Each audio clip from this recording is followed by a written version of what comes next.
Ну, сегодня у нас была встреча, обсуждение, дискуссия, даже я бы сказала, на тему, как не получить ответственность некую, как не быть привлеченным к ответственности за лайк либо репост в сети интернет, ну, в какой-либо соцсети.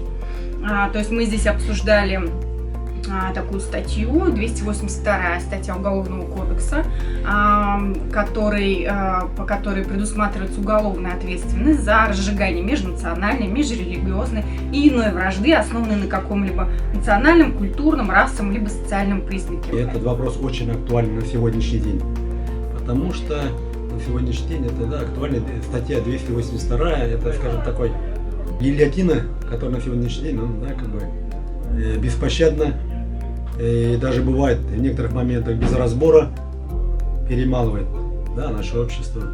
И мне хотелось бы узнать, я из-за чего пришел, непосредственно спикеру вопрос был, как на эту тему, по идее, 282 статья, которая об экстремизме, я хотел бы узнать, какое мнение адвокатского сообщества вообще Российской Федерации к этой теме, какое у них мнение, потому что, скажем, как они рассматривают все наши конституционные правовые нормы и международные нормы, которые Российская Федерация подписала, о свободе слова, свободе вероисповедания, свобода выражения мыслей, свобода митингов, согласуется с данной статьей. Ну, наверное, около 2 лет назад у меня было в практике несколько таких дел уголовных.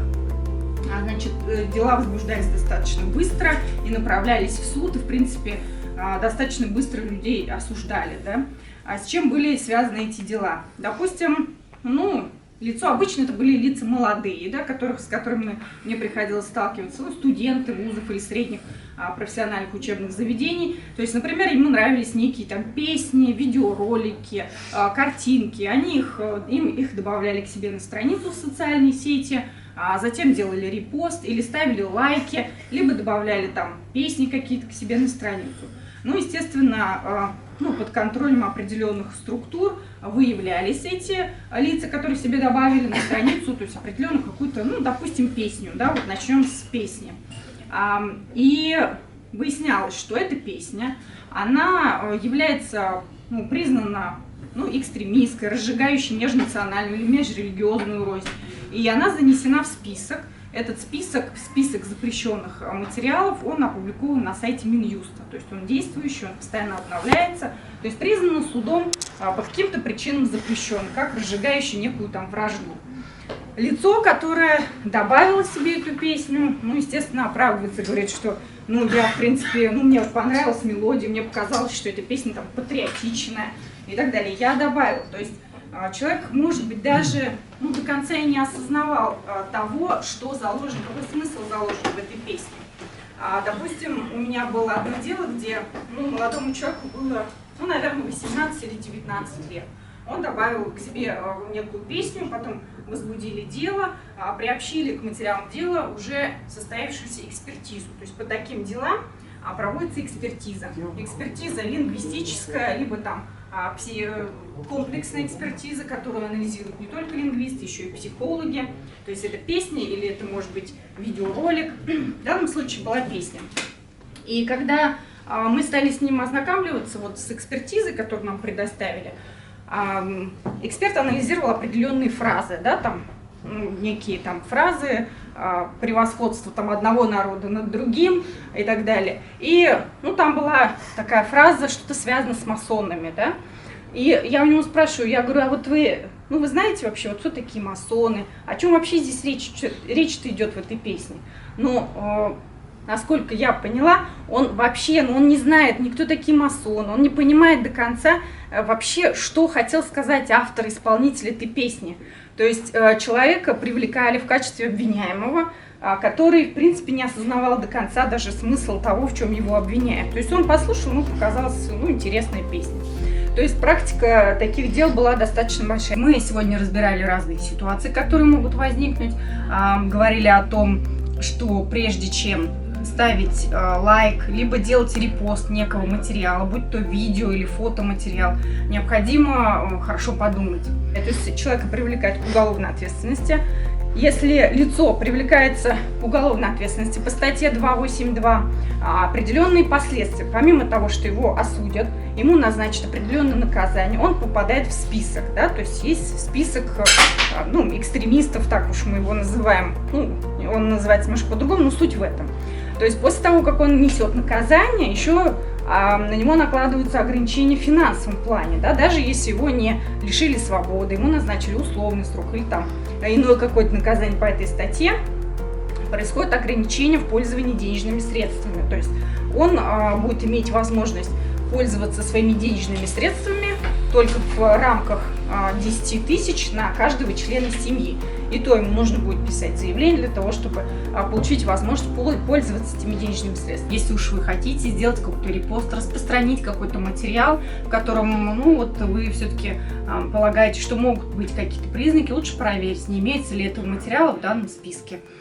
Потому что иногда видео, либо песня, либо какие-то картинки, фотографии, они кажутся на первый взгляд какими-то интересными, может быть даже забавными, однако могут оказаться запрещенными, либо разжигающими рознь между людьми в соцсети ВКонтакте. Там нет разновидности реакций, да, определенных. То есть вы ставите лайк, может быть, вы имели в виду, что вы хотите обратить внимание на этот материал. Может быть, вы негативно к нему относитесь, может, вы его осуждаете. Однако вы поставили лайк, то есть вы обозначили, да, себя в этом материале. То есть вы как-то к нему относитесь. Однако, ВКонтакте непонятно, вы положительно его оцените, или вы отрицательно его оцениваете. Либо вы делаете репост, может быть, вы делаете с целью, чтобы больше не было таких публикаций. Может, вы осуждаете то, что там происходит. Однако в любом случае это может повлечь определенные последствия. То есть если вы добавляете что-то себе на страницу, либо делаете репост, либо лайк, вы должны знать о том, что если этот материал запрещен, вы можете быть привлечены к ответственности.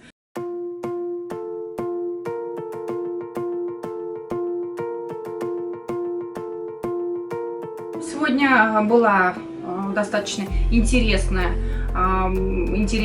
приятная в общении, очень эрудированная аудитория. Были мои коллеги, юристы, были студенты, которые учатся в вузах. Насколько я поняла, были студенты-юристы и были студенты других направлений, других специальностей. Также были люди, не связанные совершенно с юриспруденцией. Мы обсуждали вопросы возможности, как себя защитить в какой-то ситуации, если вы попали в такую ситуацию, что вас пытаются в чем-то обвинить. Также некоторые, мы с теми коллегами, которые тоже сталкивались с какими-то смежными темами, мы немного даже обменялись опытом.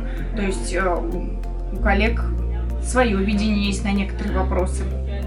То есть дискуссия была очень интересной, дискуссия, обсуждения, вопросы. Очень приятно было поучаствовать в данном семинаре, очень приятно, большие вопросы. В штабе всегда поднимаются актуальные вопросы, то, что чем я прямо всегда, скажем так, восхищен политикой штаба татар, что они работают скажем так, не отстают на тематику дня, которая злоба дня, да, тема на злобу дня. Исходя из этого, я всегда говорю, что штаб татар Москвы является локомотивом татар Москвы, скажем, является, вектором, который нужно направлять, которым и другим нужно, нашим общественным и государственным организациям смотреть, и как можно работать. Я восхищаюсь это, да, не вкладывая ни копейки бюджетных денег, и в исходе очень хорошей темой обучают молодежь в сфере правового нигилизма. Выступаю я здесь первый раз.